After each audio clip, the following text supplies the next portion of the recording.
Então, boa tarde a todos. Novamente, para mais um encontro da nossa série psicológica de Joana de Ângeles, que tanto para o público presencial quanto ao pessoal que nos acompanha de casa, viemos através deste curso auxiliar ao estudo da obra desta maravilhosa mentora, neste trabalho que ela vem nos fazendo, nos proporcionando, de criar uma ponte entre a psicologia moderna, da psicanálise, do humanismo, da psicologia junguiana e tantas outras manifestações, com aqueles conhecimentos trazidos por Allan Kardec com a doutrina dos espíritos. Já dentro daquela concepção que já é nos trazida desde a codificação de que as ciências na Terra nada mais são do que elementos já preparados na espiritualidade, como forma de desenvolver consciências, desenvolver a nossa humanidade, as nossas aptidões, os nossos contributos, aonde os cientistas do lado de lá intuem e preparam a reencarnação daqueles cientistas que estão aqui do lado de cá, num misto entre esforço e merecimento nosso, mas também com o contributo divino desses espíritos superiores que, por amor, vêm nos auxiliar diante do capítulo do autoconhecimento. Se isso se dá na biologia, na sociologia, na antropologia, na história, dá-se também na psicologia. E quando se estuda o invisível, na feição do inconsciente, é o preâmbulo para estudá-lo mais à frente, pois o inconsciente é aonde se reside, nas palavras de Joana de Ângeles, a vida espiritual. As memórias de vidas passadas, a nossa memória da erraticidade, enquanto lá estávamos como espíritos, preparando-nos para uma nova encarnação. Então, é importante que façamos esta ponte, que nos fala tanto dos nossos conteúdos subjetivos, quanto dos nossos conteúdos espirituais. E é importante, a todos que já estamos aqui, também o pessoal que nos acompanha de casa, que, segundo as mensagens que têm nos enviado, e também aos colegas que têm ido nos périplos da Associação Médico Espírita do Brasil à Europa, têm nos comentado, né, do público que acompanha as aulas dos Estados Unidos, do Oriente, da Bélgica, da Holanda, da Alemanha, da Suíça, muita gente de Portugal, também de vários estados brasileiros, do Chile, da América Latina como um todo, que tem nos acompanhado, mandado perguntas, nos incentivado, né? Nós estamos vendo que agora, andando para o final do curso, nós vamos também, como aqui nós estamos em forma de aula e não palestra, né? Nós vamos fazendo vários apanhados de coisas que nós já vimos. E é interessante notar que nós tivemos, então, 2 aulas sobre o self. E esse capítulo de hoje, o da individuação, é como se fosse uma terceira aula do self. É uma continuidade. E nós vemos que tanto o self quanto a individuação são elementos que já estavam presentes há muitas aulas, que vamos tocando nestes pontos. Eu quero trazer aqui uma palavrinha da Joana de Ângeles.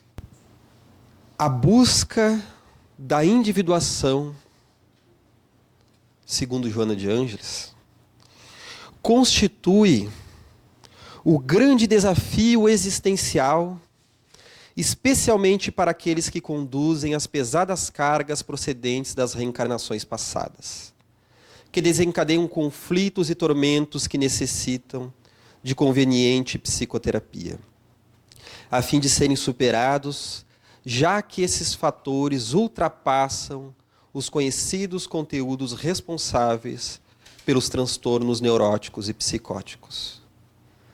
No espírito, portanto, jazem as causas profundas do desequilíbrio que deve ser revertido durante o processo libertador pela individuação. Veja bem, no espírito, portanto, jazem as causas profundas do desequilíbrio. Essas causas daqueles complexos ideoafetivos, que são subpersonalidades nossas, que nos levam a sermos pessoas complexadas, conflituadas, neurotizadas, em luta contra diferentes elementos presentes em nós mesmos. Ora somos bons, ora somos maus, às vezes temerosos, às vezes corajosos, às vezes afáveis, às vezes agressivos. Às vezes queremos nos comunicar e por outras vezes temos necessidade de estarmos conosco mesmos. E na maioria das vezes nós vivemos isso em formas de conflito.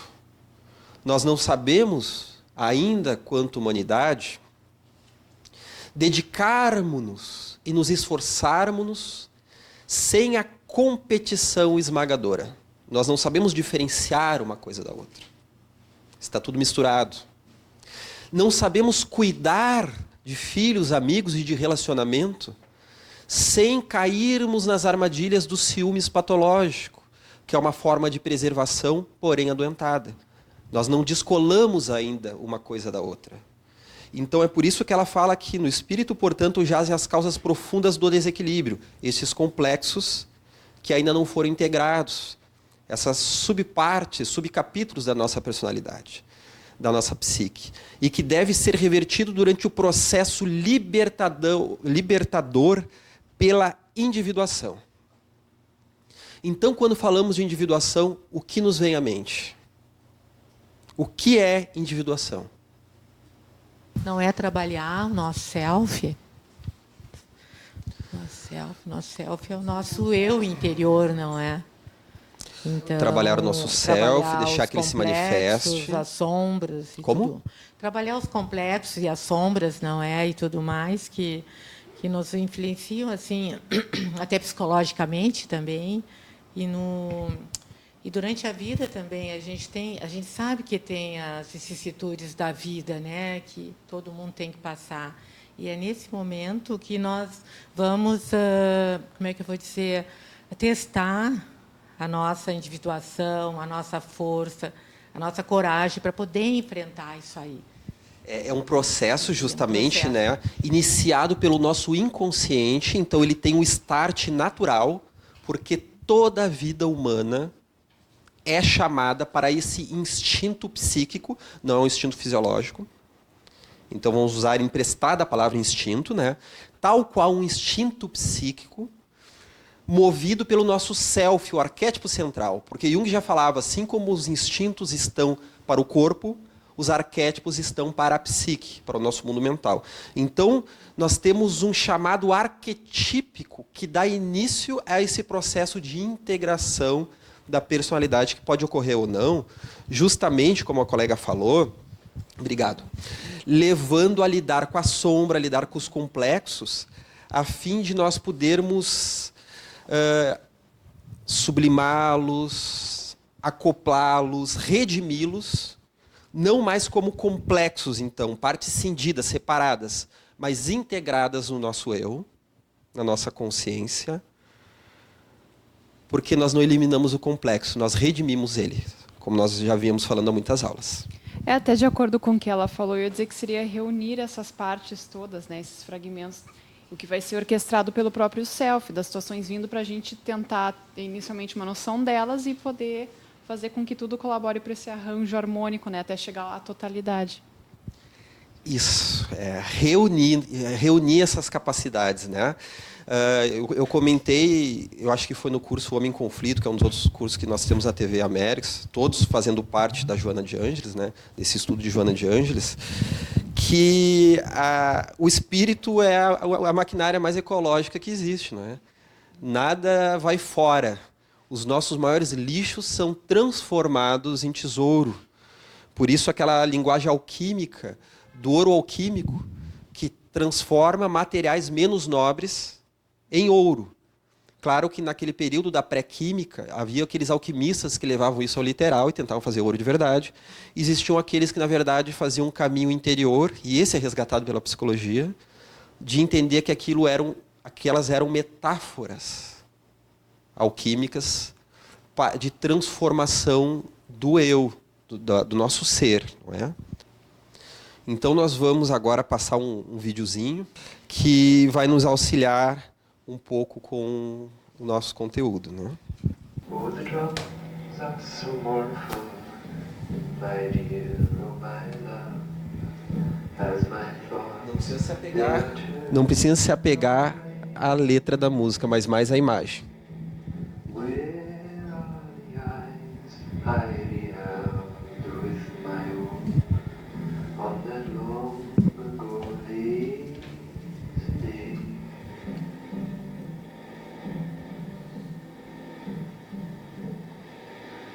Dead are the leaves on the stark battlefield. The stench of the flesh sickens me. I slept soaking wet, and the worms ate my bread, and the moaning of men filled the air. Oh, green are the leaves on the old apple tree, those sweet perfumed blossoms of spring, entwined in your hair, the smile in your eye, a soft blade of grass for a ring.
Warm are the lows that cool on the sill, to the song of the clear trickling stream, the good clean smell of the rough woven sheets, the song of the children at play. Oh, the drums are so mournful, my dear, oh my love, as my thoughts, they are turning your way. Where are the eyes I beheld with my own on that long ago lazy day? On that long ago lazy day. Estávamos tratando de quem, então, nesse vídeo? Então, realmente, né, Francisco de Assis, que conforme nós falamos na primeira aula sobre o self, este é o momento de profundo autoencontro que, como espíritos imortais, nós viemos realizar no périplo reencarnatório. Em que há um determinado momento em que aquela personalidade transitória que nós constituímos, ela precisa ruir, mas não agora por uma desconjuntura de um ego que não soube se estabilizar, que é muito frágil, que é rígido demais, mas por um processo natural do nosso eu verdadeiro, o nosso espírito imortal, que é o nosso self, conforme nós trabalhamos na aula sobre self, ele se manifesta com maior veemência. Porque quando um espírito vem à Terra e reencarna no novo corpo, isso dentro da visão espírita de Joana de Ângeles, sobre o processo então da individuação, ele primeiro precisa tomar conta daquilo que Manstein, explicando a teoria de Jung, vai falar sobre a primeira etapa da vida, que se trata da conquista da vida exterior. Ou seja, até o período que geralmente é trazido pela meia-idade, lá pelos 42 anos, começa lá dos 38, vai até os 46, 47, mas os 42 geralmente está no meio, é o período em que nós temos um impulso do nosso inconsciente para nos apropriarmos do mundo exterior. Aprendermos a ler, a escrever, a falar, a se locomover, a se comunicar, a se vestir, a casar, a ter um emprego, se estabelecer. É o que Jung chama, vejam bem, da personalidade provisória. Provisória. Não é a personalidade real. Então, é como se nós preparássemos terreno para que, a partir de um outro processo, se manifestasse e se realizasse aquela integração psicológica que é a individuação.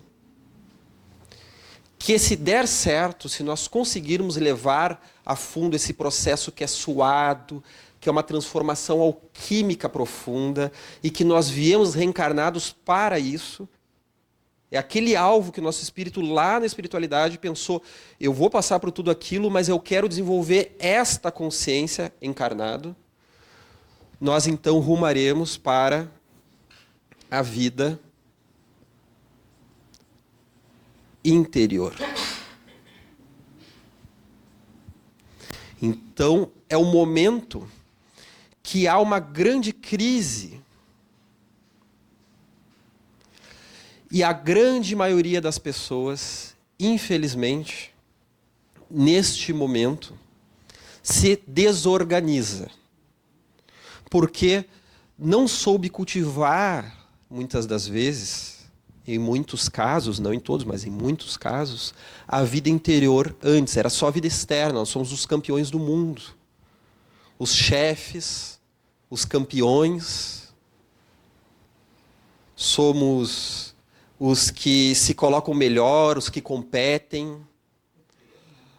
A fantasia do ter, né? Não pensando na utilidade benfazeja que pode ter algum produto, algum ganho, algum bem, uma casa, um meio de locomoção, mas pensando no status, muito como o Claudio Sinotio fala no livro Refletindo a Alma, muito numa fantasia mística, num pensamento mágico, como os indígenas se adornavam então com a pele de um leão, como se aquilo fosse dar a eles a força do leão. E nós temos isso, né? Então a pessoa coloca uma calça de uma marca. Na adolescência, eu me lembro que as meninas tudo gostavam da tal da calça da Levi's, não é? Uma coisa assim. Uma roupa de marca, um terno Armani, as moças, né? É a bolsa da Victor Hugo, né? Victor Hugo não é nem o poeta francês que psicografa para o Divaldo, né? Ele já virou marca de bolsa, coitado, né? Pegaram o couro dele, fizeram bolsa, né? coitado dele, né? A moda de jacaré.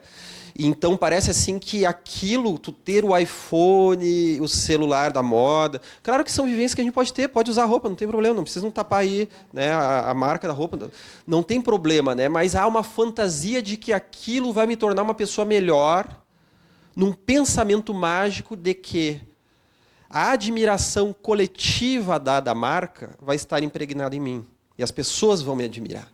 Então, é um processo muito inconsciente. Então, está muito nessa vida exterior. E depois há o nascimento da vida interior, dos pensamentos, dos sentimentos, deste autoencontro, que se dá através de um processo de enantiodromia. Enantiodromia é aquela palavra que nós já usamos muitas vezes, é uma palavra antiga, que fala de uma virada. De o que está embaixo vai para cima e o que está em cima vai para baixo. Ou seja, todos aqueles valores que aqui eram desvalorizados, eles vão surgir aqui com força. Pessoa que era extrovertida, o lado introvertido dela está na sombra. Há uma tendência à introversão querer aparecer. A pessoa aqui só pensava no dinheiro. A espiritualidade pode vir à tona aqui. A pessoa aqui só pensava em se relacionar com pessoas poderosas. Há aqui uma necessidade de viver a vida da humildade. Mas muito cuidado, porque a enantiodromia é uma das coisas mais perigosas da vida. Vide o filme Beleza Americana. Quem viu, viu. Quem não viu, talvez não precise ver. Por causa que é um filme excelente para falar da crise. Mas não é um filme dotado de solução. Ele não traz uma resolução. O personagem não consegue... Ele até tem alguns insights mais interessantes no final. Ele amadurece ali, né?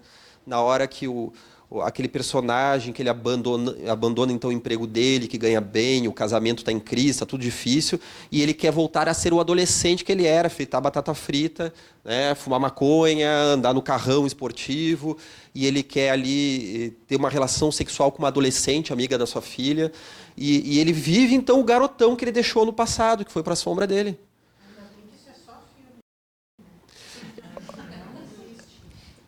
O comentário da amiga, né? Ainda bem que é só filme, não existe isso, né? Bom fosse só filme, né? Se fosse ficção, né? Mas na verdade não é ficção. Porque na verdade a enantiodromia está trazendo para que a gente resgate a força do adolescente para compor. Porque o problema da enantiodromia é que nós passamos a desqualificar tanto o estado anterior que nós jogamos no lixo coisas interessantes também.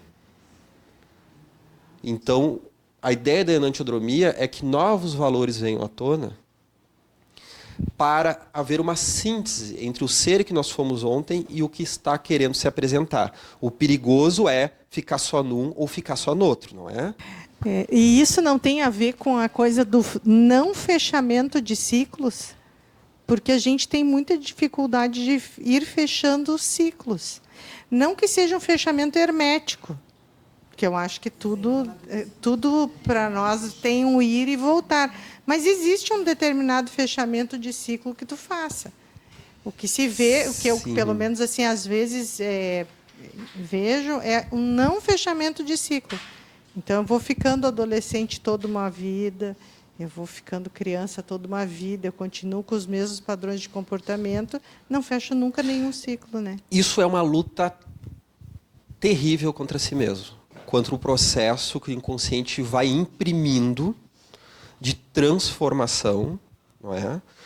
Justamente porque esses ciclos, nós deixamos para trás, nos ciclos anteriores, alguns elementos da nossa personalidade, e o nosso processo de individuação ele vai resgatando. Nós não estamos apenas resgatando quem nós fomos em vidas passadas, nós estamos resgatando as etapas anteriores até desta vida. Então, o inconsciente ele vai fazendo um resgate da nossa criança, do nosso adolescente. Então, até mesmo a paternidade e a maternidade, se bem vivida, se bem aproveitada, vai levar uma revisão da criança que a gente foi. Vai levar uma revisão do contato que a gente teve com o pai ou com a mãe. Então, se a gente teve um pai muito castrador, nós vamos ter que tomar cuidado com as duas armadilhas. De ser um pai passivo demais ou castrador. Então a gente vai ter que chegar no meio termo, que vai doer para chegar, mas dói.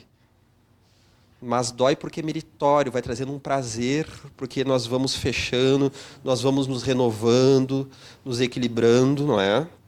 Então, essa crise salutar. Por isso que o primeiro contato mais forte da individuação, nós estamos a vida toda, ela está se apresentando, mas há horas que a individuação ela se apresenta como a grande meta da vida. Ou seja, tá, até agora tu pode fazer cursinho, tu pode estudar, tu pode fazer isso, pode fazer aquilo, pode trabalhar, namorou, fez tudo que é coisa e tal, mas agora nós vamos falar de uma coisa mais séria. O que tu veio fazer na Terra? É como se o nosso self, nosso espírito fizesse isso, os nossos mentores estão ali induzindo para que isso ocorra, e é nessa hora que há essas enantiodromias e que, lembrando as últimas aulas, nesse primeiro contato entre ego e self, do nosso eu transitório, essa personalidade que nós temos agora, com o nosso nome, a nossa idade, o papel social que a gente tem, quando a gente entra em contato com esse nosso espírito, que já vem de muitas encarnações, que é uma outra sabedoria e tem muita coisa a desenvolver ainda, esse espírito maior que está dentro de nós, o eu maior, quando a gente entra em contato com ele, a gente sai quebrado. Porque por melhor que a gente esteja, ele tem uma lógica muito mais avançada do que a nossa. Porque a lógica do self e do próprio inconsciente, ela é diferente da lógica do ego. E é por isso que muitas vezes na mitologia, nos contos e na vida real, o processo de individuação começa com a doença do rei. O rei que coordenava e controlava, ele adoece e fica de cama quase morrendo. Por isso a doença de Francisco de Assis. Por isso o filme que nós passamos agora, que é um trecho do filme Irmão Sol, Irmã Lua. Excelente filme, não é? Para mim, o Francisco de Assis, eu sempre penso ele com a cara do ator, né? Então me desculpa o Francisco de verdade, mas para mim o Francisco tem a cara daquele ator, né? E que aquele momento, o filme começa com ele retornando adoentado das guerras entre feudos. Conforme coloca o historiador Jacques Le Goff, uma das maiores autoridades em Idade Média, que tem um livro sobre Francisco de Assis, né? Que o título é Francisco de Assis, de Jacques Le Goff, 2 ensaios que ele tem sobre o santo, né? Em que o Francisco ele vivia aquela aventura cavalheiresca de ser o herói da família Bernardone, que vai colocar o nome da família na nobreza, que ele participa daqueles exercícios militares cavalheirescos, com espada, junto do colega dele, o Bernardo, né? Que era um grande herói de guerra, no final das contas. Ele participa como um esporte, de um jeito muito ingênuo, como fala Miramês também no livro Francisco de Assis, só que agora do espírito Miramês. E é nessas guerras, quando ele é capturado, quando ele fica doente, que ele adoece e ele volta completamente atormentado para Assis. E vimos ali aquelas palavras do pai dele, quando recebe ele, né?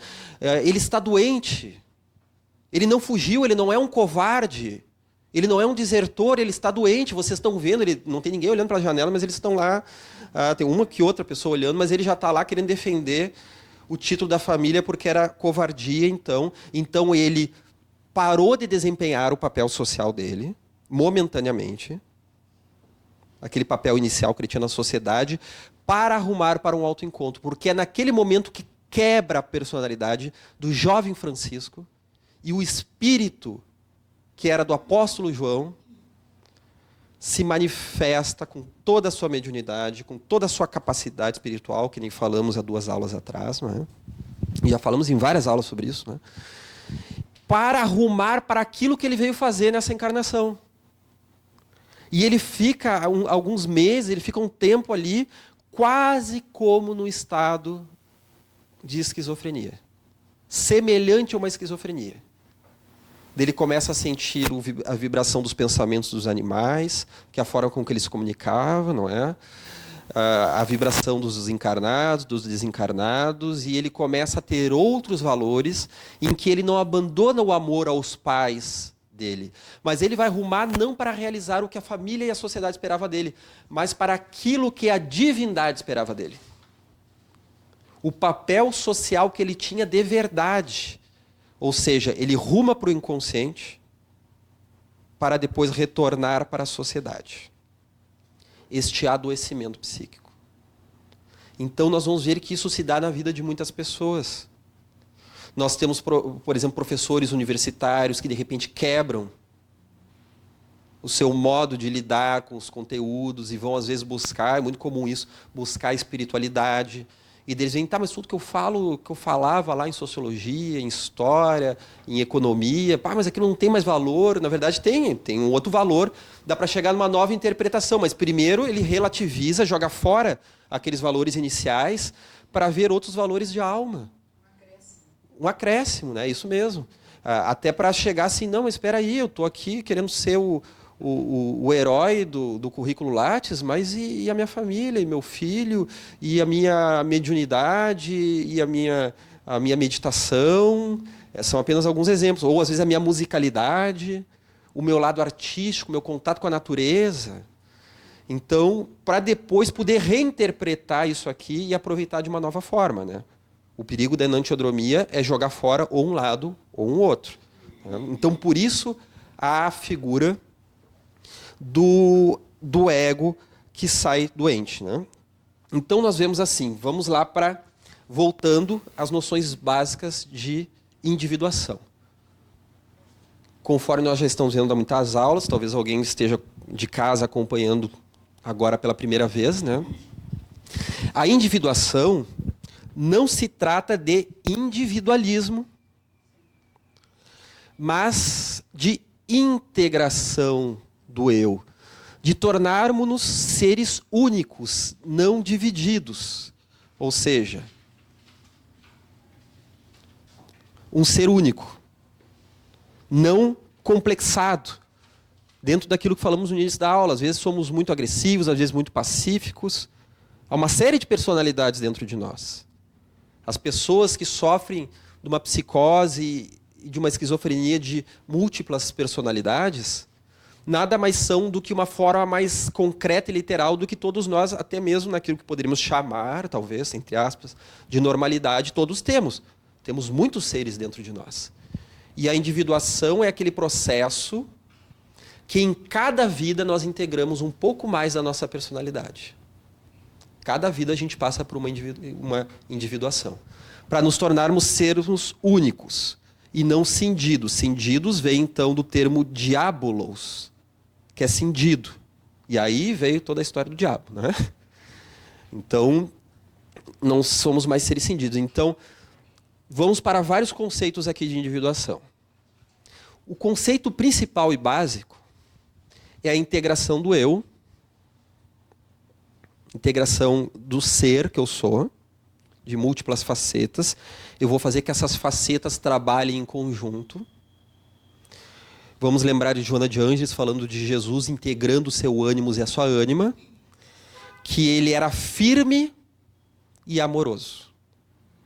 A agressividade de Jesus, existia agressividade de Jesus, mas ela deveria ganhar um outro nome, porque não era agressividade de ir lá e bater no outro, não é? Era uma agressividade que se tornou outra coisa, chamada assertividade. Ele sabia ser firme e acolhedor, uma amorosidade que não era complacência. Não, eu só falei assim, na agressividade, fica estampada ali, quando Jesus correu com os mercenários, vamos dizer assim, do templo, né?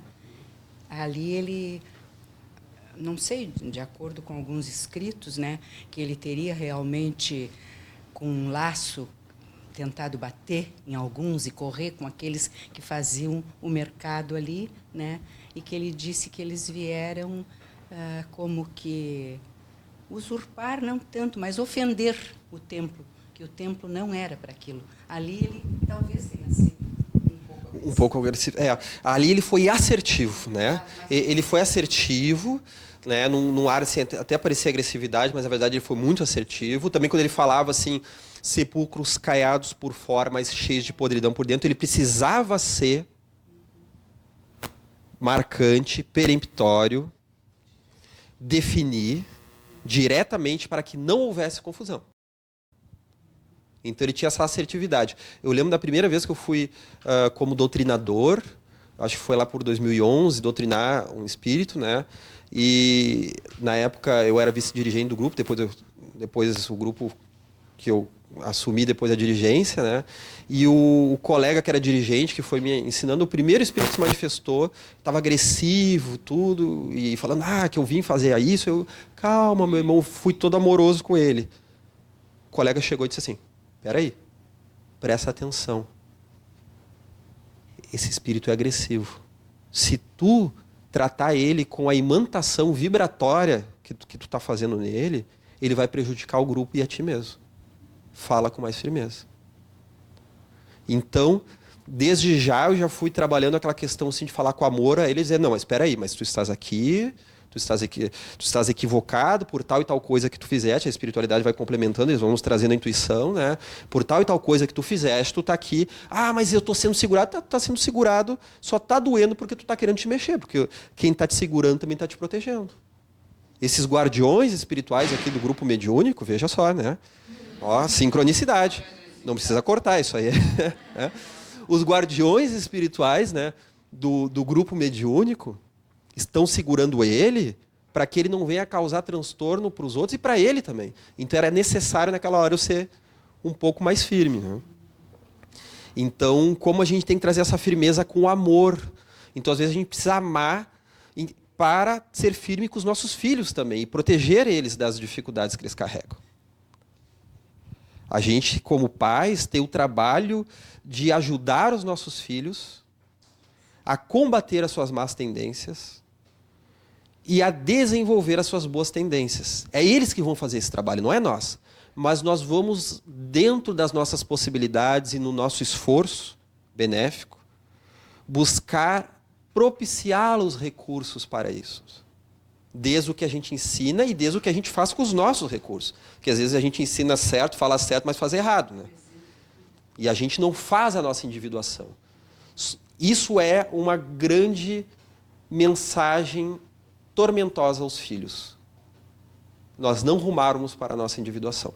Então esse impulso inconsciente vai nos levar também ao confronto com a sombra, que é também um dos elementos iniciais da individuação. Quando a gente confronta com a própria sombra.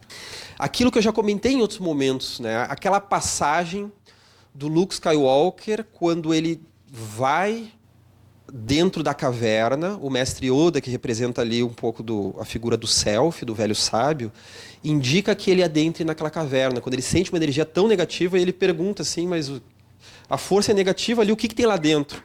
E o mestre Yoda fala o seguinte, apenas o que tu levares contigo. Daí ele coloca as armas à cintura e o mestre Yoda disse, lá as tuas armas tu não vai precisar.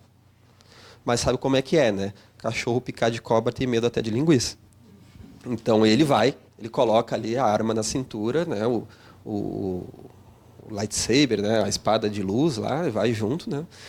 E ele vai adentrando naquela caverna e lá ele se depara, como nós vimos, com a figura então do Darth Vader, que era o inimigo dele, aquele ser que até então na história, até onde ele sabia, havia matado o pai dele. Então era a figura do paterno negativo, representava ali a sombra, e ele queria matar com raiva. E nós vemos que ele saca a espada antes do Darth Vader.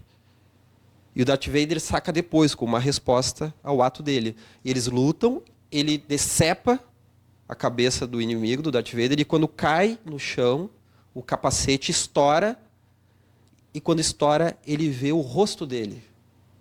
Porque era não uma vivência literal, não era o próprio Darth Vader que ele enfrentava, mas era uma imagem psicológica, tal como uma visão espiritual, do confronto com a sombra. Porque nós já sabemos que o George Lucas, que criou Guerra nas Estrelas, ele se utilizou de Joseph Campbell, no livro O Herói de Mil Faces. Este livro de Campbell, que influenciou muito o cinema, né? E que é baseado em Jung, no processo de individuação. A jornada do herói fala do processo de individuação, em que o herói vai ter que se confrontar com a sombra e ele vê que ele está sendo tão agressivo que aquele que ele está combatendo é ele mesmo. E lá depois, no filme O Retorno do Jedi, Tem aquele momento em que ele está lutando com o Darth Vader de verdade, e quando ele derruba o Darth Vader no chão, e ele corta a mão do Darth Vader, ele percebe que a mão do Darth Vader era mecânica, então, porque fica aqueles fiozinhos para fora, assim, né? E daí na hora que ele olha a mão dele, ele olha para a própria mão, porque ele também tinha tido a mão cortada pelo próprio inimigo, né? No episódio anterior. E ele vê que ele também tem a mão mecânica, e ele se identifica. Ele vê assim, ele sou eu, né? E aí que a vitória dele, porque o imperador desejava que ele cedesse à raiva para capturá-lo, foi quando ele jogou o sabre de luz fora. Então ele abandonou aquele ato agressivo. O confronto com a sombra a gente também encontra na passagem de Jesus pelo deserto. Naqueles jejuns que ele fazia, nos seus 40 dias no deserto, aonde nos diz o texto bíblico que ele é testado pelo diabo, ou seja, as falanges de espíritos inferiores, em termos espirituais, e psicologicamente pela inflação. Porque tu imagina a capacidade do Espírito Jesus, a evolução espiritual que ele já tinha superado a própria sombra, apesar de já ter superado a sombra pessoal em muitas encarnações, se ele não passasse por aquilo, ele não seria capaz de ser guia e modelo da humanidade. Já viu um guia e modelo que só faz coisa que ninguém faz? Então tudo que ele faz nós somos capazes de fazer, só que no nosso nível. Então aquele processo psicológico dele suportar, porque a figura então do diabo chega ali, né, de Lúcifer, chega ali no texto bíblico, simbólico, mitológico, que fala então dessa cantada que ele recebe ali. Olha, tu pode ter todos os exércitos, tu pode ter as riquezas, basta tu querer. Então é o processo de abrir mão, porque no processo de individuação nós temos o confronto com a sombra, com aquilo que nós estamos sendo agressivos. E nós precisamos abrir mão. É por isso que dentro dessa lógica do self, diferente da do ego, nós temos um momento em que há a chamada morte do herói. Porque o herói, ele é uma força que nos leva para isso, para essa vida exterior. E ele é extremamente necessário como uma força dentro da nossa psique. Mas nós temos que ter o cuidado dessa identificação com o herói. Porque tem uma hora que nós precisamos matar o herói para ficar com a força dele dentro de nós, mas rumarmos para a humildade. Senão nós vamos querer ser o melhor advogado, o melhor professor, o melhor faxineiro, vamos querer ser o melhor médium, o melhor orador. Nós vamos combater, porque o herói, se por um lado ele nos traz muita força de superar as adversidades, ele se constitui pelo confronto, pela oposição. E aí dá problema, né? Então a relativização do herói é quando nasce o xamã, o sábio, a imagem do velho sábio. Então o Jung, ele teve um sonho em 1913, em que, logo após ele ter escrito o livro Transformações da Libido, ele conclui o livro, que foi um livro de sacrifício, tem um capítulo chamado O Sacrifício, porque ali ele expõe a teoria dele da libido, que é diferente da do Freud, e ele sacrifica a amizade dele com o Freud ali, que ele foi postergando aquele confronto entre os dois, porque ele gostava muito do Freud, né? Mas eles já estavam divergindo demais. Mas ele diz que ele termina o livro sentindo uma coisa incompleta dentro dele, de encontrar o mito pessoal. E daí ele tem esse sonho em que ele está num dia chuvoso fazendo uma tocaia. E de cima da montanha desce Siegfried, o herói nórdico da mitologia alemã, descendo festivo num trenó feito de pele e ossos humanos. E quando Siegfried, que era esse grande herói da coletividade, passa, ele dá um tiro e mata o herói, que cai morto no chão. E ele acorda com um sentimento de culpa terrível. E quando ele acorda, ele ouve algo dentro dele, ele ouve uma voz dizendo o seguinte, que ele precisava solucionar a morte do herói. Senão ele iria sucumbir psicologicamente. É o momento que ele se desidentifica daquele que era, com 38 anos de idade, um dos psicólogos mais famosos do mundo. Ele era psiquiatra, mas se tornou psicólogo, porque ele é dono de uma teoria da psicologia. Então ele é um psicólogo, não de formação, mas se criou psicólogo. E ele era extremamente rico, dono de uma fortuna enorme, extremamente reconhecido, tratado como Freud, como príncipe herdeiro. Ele tornou Freud famoso, porque Freud não era aceito no mundo acadêmico. E ele levou o Freud para o mundo acadêmico, e depois se inverteu, o Freud ficou mais famoso que ele, né? Ele era tratado como príncipe herdeiro. Freud dizia que ele seria o futuro da psicanálise. Ele era o primeiro presidente da Associação Psicanalítica Internacional. Pessoas do mundo inteiro se hospedavam em Zurique para se tratar, então, com esse grande sábio da psique, como eu já falei em muitas aulas isso, né? Isso está no Livro Vermelho de Jung. É muito bom esse livro, ele é simbólico, ele é uma leitura um pouco mais desafiadora, mas ele é excelente, esse livro, ele é muito simbólico, né? E ele,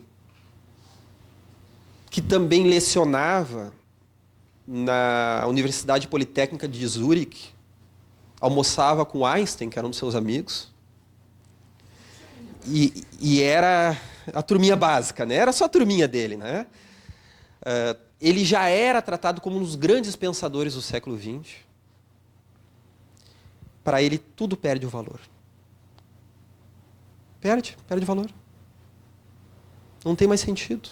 É a chamada perda da alma, em que a pessoa se sente desvitalizada, perde o valor de si mesmo, ela perde o propósito de vida. A depressão é uma das características da perda da alma, mas a perda da alma fala muito mais, né? Essa perda de sentido, perda de prazer pelas coisas que gostava de fazer. Ela relativiza demais as coisas e a pessoa perde capacidade de falar, de lecionar, de fazer coisas que fazia. Então ele abandona tudo, ele abandona a Associação Psicanalítica Internacional, a universidade, ele mal segue atendendo os pobres coitados pacientes dele nessa época, né? E ele vai para aquilo que ele precisava fazer, que é um dos grandes pontos altos da sua vida, que é um processo de introspecção de alguns anos que ele se dedica aos livros negros, que são diários, que ele faz, que estão prestes a ser lançados. Agora, em 2019, já está sendo lançado nos Estados Unidos, na Europa, e logo vai estar no Brasil, né? Que deu origem depois ao Livro Vermelho, que é um processo dele lidar com o mundo simbólico dele, o mundo psicológico, e com uma mediunidade ostensiva, conforme nós estamos trabalhando. Um livro aí que estará sendo lançado dentro em breve, né? Questão da mediunidade do Jung, né? Então, ele passa por esse processo de lidar com essa mediunidade ostensiva, porque ele começa a captar as dores da humanidade referentes à Primeira Guerra Mundial. E ele entra num processo de quase enlouquecimento. E é nesse processo de quase enlouquecimento que ele entra em conteúdo com o self, com a ânima, com o ânimos, com o velho sábio, com a introversão, extroversão. Ele vai ter visões muito semelhantes às de Ivone Pereira, como quando ela fala que o espírito Camilo e outros espíritos, como Charles e Leon Tolstói, Bezerra de Menezes, Leon Denis, levavam ela, antes de psicografar, a ter visões do que eles viviam. Assim como o Erlo van Waveren, no livro As Sete Vidas de Fenelon, que era um discípulo de Jung, ele também tem visões que ele conversa com personalidades, mas que são simbólicas. Porque aquela personalidade que ele conversa era quem ele foi numa vida passada. E aparece para ele em sonhos e também em processo de evidência, e ele dialoga com quem ele foi numa vida passada. Então ele tem essa vivência que ele era arrebatado para outras vivências, quase como uma esquizofrenia, mas em que o ego, devido à influência do self, se mantinha estável. para poder dialogar com isso. E aí ele ressurge com uma energia renovada. E esse é o ponto alto da vida dele, porque a partir daí está a base, a semente de tudo aquilo que depois ele estruturou em termos científicos, na sua obra, que é a psicologia analítica. E nós vemos aí a influência dos bons espíritos, conforme comentamos na primeira aula de Joana de Ângeles, de que ela era uma mentora que preparou a encarnação de Jung, conforme está nessa última biografia de Divaldo, trazido pela historiadora Ana Land, no capítulo final, nas últimas páginas, que ela é uma das responsáveis por isso, né? E nós vemos que há interferência do mundo espiritual, porque olha a lei de Deus, como falamos na primeira aula do Self. A lei de Deus escrita dentro de nós, que vai como uma voz interior nos levar a discernir aquilo que nos convém daquilo que não nos convém. Não é o Self de Jung? Não é a tendência atualizante do humanismo de Rogers, da ACP? Não é a busca de sentido da logoterapia do Viktor Frankl? Vejamos como esses psicólogos estavam intuídos deste núcleo organizador que dá sentido à psique para algo que nós vamos nos desenvolver.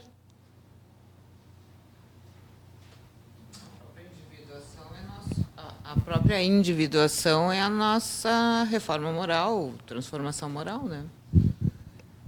Vai levar a isso. Vai levar a isso. E eu coloquei alguns temas aqui, nós não trabalhamos todos, né? Nós vamos ter uma segunda aula sobre individuação, em que nós vamos trabalhar, então, a questão que a individuação tem duas coisas básicas. Integração do eu e da minha capacidade de se relacionar, justamente porque as nossas relações são tão tomadas de projeções. Nós não sabemos nos relacionar. Através do mecanismo da transferência, nós vamos botar o nosso paterno, o nosso materno, as nossas carências, o nosso marido, a nossa mulher, os nossos filhos, o nosso chefe. Nós vamos brigar com os outros na projeção da sombra. Eu lembro uma vez que, quando meu filho tinha 4 anos, minha filha tinha 1, levei eles para tomar passe. Botaram os dois sentados aqui na minha frente, eu aqui, né? Agora, crianças, fechem os olhos, né? Para receber o passe. Eu fechei os olhos. Sabe quando a gente fecha os olhos assim? Tomara que eu consiga até o final ficar de olho fechado, porque essas crianças vão aprontar, né? Eu fechei os olhos, olha, fiquem de olhos fechados até o final do passe. Deu meu filho mais velho assim, papai, a mana tá de olho aberto. Para ele ver que ela tá de olho aberto, ele também tava, né? Então, a gente vê a árvore no olho do outro e não percebe uma maior ainda no nosso, né? Conforme Jesus já nos trazia, né? A gente vê o que o outro está fazendo, né? E não vê o que nós estamos fazendo. Então, quanto mais nós vamos nos integrando, nós vamos tendo relações mais verdadeiras. Nós integramos a capacidade de se relacionar legitimamente. Relações legítimas onde nós superamos aquilo que o filósofo Martin Buber fala, de sair de uma relação eu-isso, em que nós tratamos as pessoas como isso. O que é o fulano na minha vida? É uma porta para o mundo empresarial. O fulano é bom estar perto de mim porque ele tem dinheiro. O outro tem boas companhias, né? Vai me trazer namorada, vou ter bons contatos, né? Aquela pessoa, ela é inteligente, então eu vou me absorver daquilo. E nós passamos por uma relação mais real, que é a relação eu-tu. Não importa o que a pessoa está proporcionando, o que importa é ela. Pode estar te relacionando até com pessoas que não tem nada a acrescentar, mas a gente sente um prazer de estar ali numa troca com ela, olhando para a pessoa em si. Nós não precisamos tirar algo de todo mundo, né? Então são relações mais fidedignas, porque Jesus fazia isso. Ele olhava para a pessoa, ele pegava pessoas extremamente desconjuntadas. Ele olhou para Públio Lentulus, aquele senador arrogante, e ele viu o Emmanuel futuro. E ele diz assim: ou tu me segue agora ou no futuro. Cabe a ti escolher. Agora ou para depois, né? E depois é a importância do minuto, como fala o Gelson naquele livro A Quem Além do Tempo. E que, não aproveitando, Emmanuel vem a realizar 1000 anos depois o estado que ele estaria se ele tivesse aproveitado ali. Só como o padre Manuel de Nóbrega, ele chega naquele estágio espiritual, auxiliando os índios, naquele processo amoroso com os selvagens, né, que é muito criticado pela história, mas ele, na verdade, era muito amoroso aquele papel dele, né, em que ele, auxiliando o padre Anchieta, né, ele consegue chegar no estágio que ele chegaria naquela vida, segundo ele mesmo relata, o próprio Emmanuel. Né? Então, tu falasses, né, da questão moral, então justamente nós vamos rumando para uma outra moralidade, que é a moralidade do self, porque a princípio o self é imoral. Lógica do self diferente da lógica do ego. Ele vai quebrar com todos os nossos parâmetros morais. Lembremos da Michele relatando, e convido os colegas então a assistirem a aula passada, o relato que ela faz, daquele registro que está no Corão, do anjo que acompanha Moisés, e Moisés não sabe que é um anjo, e o anjo tem atitudes que Moisés não entende, e Moisés não suporta. Ele afunda o navio, ele mata um rapaz, e ele reconstrói um muro numa cidade de pessoas indecentes, impuras, infiéis, como é tratado, né, no Corão. E daí ele não aguenta, ele vê, mas isso é só maldade, então eu vou te abandonar. Daí o anjo diz, tá, então, agora tu vai me abandonar, mas deixa eu te explicar o que eu fiz. Né? Aquele jovem que eu matei, ele estava com atitudes externamente corretas até agora. E ele estava pronto para cometer um assassinato, e ele levaria a sofrer pais dignos que ele tem, que não mereciam passar pela dor que ele ia imprimir. Aquele navio que eu afundei estava prestes a ser tomado por piratas que iriam matar toda a população. Quando eu afundei, a população conseguiu se salvar, os tripulantes do barco, e que depois eles iriam conseguir retomar o barco das profundezas, salvando as suas vidas e depois resgatando os seus haveres. E o muro que eu reestruturei vai fazer com que alguns tesouros ali sejam encontrados de algumas pessoas dignas que estão precisando daquilo, que são os verdadeiros donos daqueles tesouros. E daí ele compreende que ele não viu a lógica das questões, assim como a gente não percebe a lógica de nossas vidas. Né? Então, na próxima aula, convidamos a todos, né, os que estão presentes, os que estão em casa, a lerem os textos de Joana de Ângeles, que está indicado ali no livro Triunfo Pessoal. Vamos ler também o que está no livro Vida, Desafios e Soluções, porque daí nós vamos falar um pouco mais da questão indivíduo e sociedade, que é essencial, da concepção de individuação. As duas concepções principais, integração da personalidade e da capacidade de se relacionar, e se diferenciar da sociedade, ser um indivíduo único, que a gente vai explorar melhor, é daí que veio o termo individuação, até mesmo da biologia, né? E vamos também trabalhar essa questão das adaptações.